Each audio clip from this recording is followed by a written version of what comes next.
Hello दोस्तों, नमस्कार, जय माता दी। आज मैं सुनाने जा रही हूँ रविवार का व्रत कथा।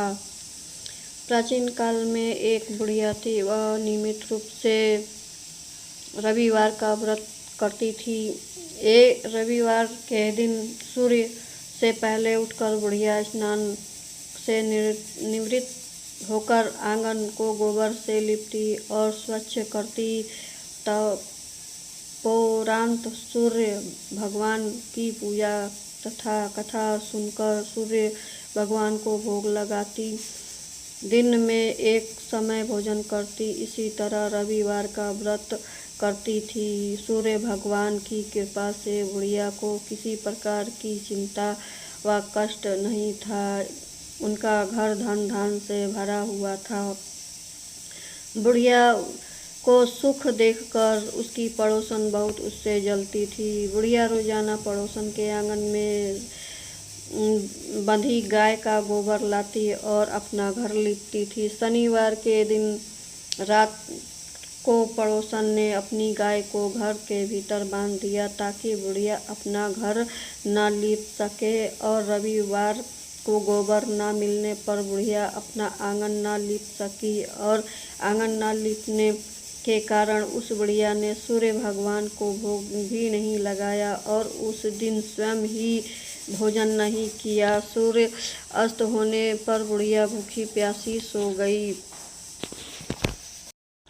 रात्रि में सूर्य भगवान ने उसे स्वप्न दिखाया कि और व्रत न करने तथा उसे भोग न लगाने का कारण पूछा। बुढ़िया ने बहुत ही करुण स्वर में पड़ोसन के द्वार घर के अंदर गाय बांधने और गोबर न लिपने की बात बोली। सूर्य भगवान ने अपने अनंत भक्त बुढ़िया की परेशानी के कारण जानकर वह सब दुख दूर करते हुए कहा, हे माता, तुम प्रत्येक रविवार को मेरी पूजा और व्रत करती हो। मैं तुमसे बहुत अति प्रसन्न हूँ और तुम्हें ऐसी गाय प्रदान करता हूँ कि जो तुम्हारे आंगन को धन धान से भर दे, तुम्हारी सभी मनोकामना पूर्ण करे।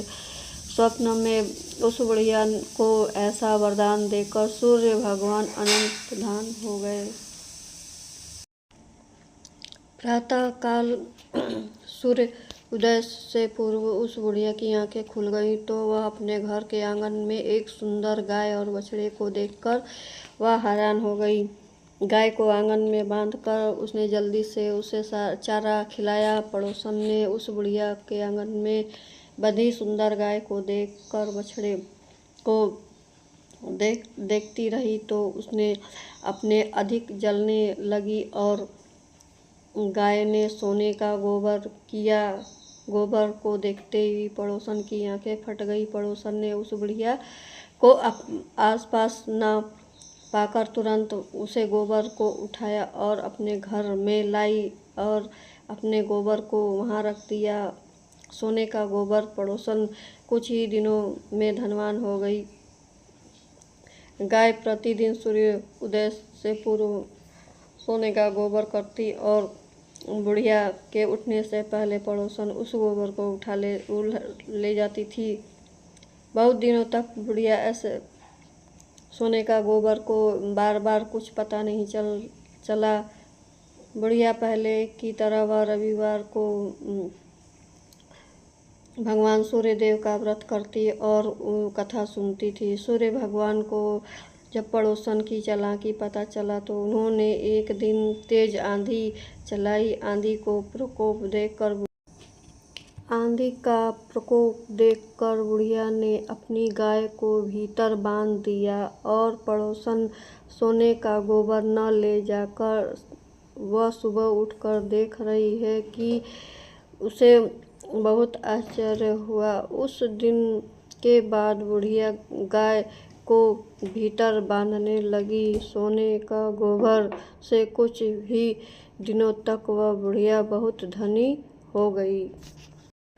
बुढ़िया के धनी होने से पड़ोसन की बुरी तरह जल गई और उसकी अगली बार उसने अपने पति को नगर में भेजकर राजा और बुढ़िया का संदेश भेजने को कह दिया और वह सैनिक को भेजकर गाय को लाने का आदेश कर दिया। सैनिक बुढ़िया के घर पहुँचे। उस समय बुढ़िया को सूर्य भगवान को भोग लगाकर स्वयं भोजन ग्रहण करने वाली थी। राजा के सैनिक जबरदस्ती गाय और बछड़े को महल में की ओर ले जा रहे थे और बुढ़िया ने प्रार्थना की, बहुत रोई चिल्लाई, लेकिन राजा के सैनिक नहीं माने। गाय व बछड़े के चले जाने से बुढ़िया बहुत दुखी हुई। उस दिन उससे कुछ नहीं खाया और भूखी प्यासी सारी रात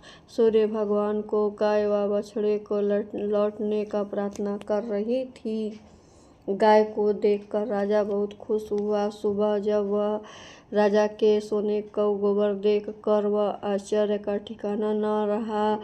उधर सूर्य भगवान को भूखी प्यासी बुढ़िया की तरफ प्रार्थना करते देखकर वह बहुत ही दया आई। उसी रात सूर्य भगवान ने राजा को स्वप्न में कहा, राजन, बुढ़िया की गाय व बछड़ा तुरंत वापस लौटा दो, नहीं तो तुम पर विपत्ति का पहाड़ टूट पड़ेगा।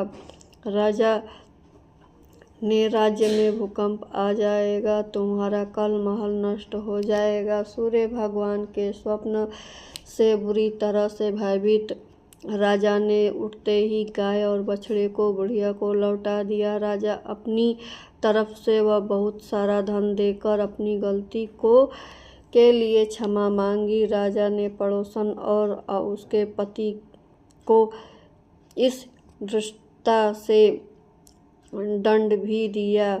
इससे बाद राजा ने राज्य में घोषित करवाई कि सभी स्त्री पुरुष रविवार को व्रत करें। जनता ने भी ऐसा ही किया। रविवार का व्रत करने से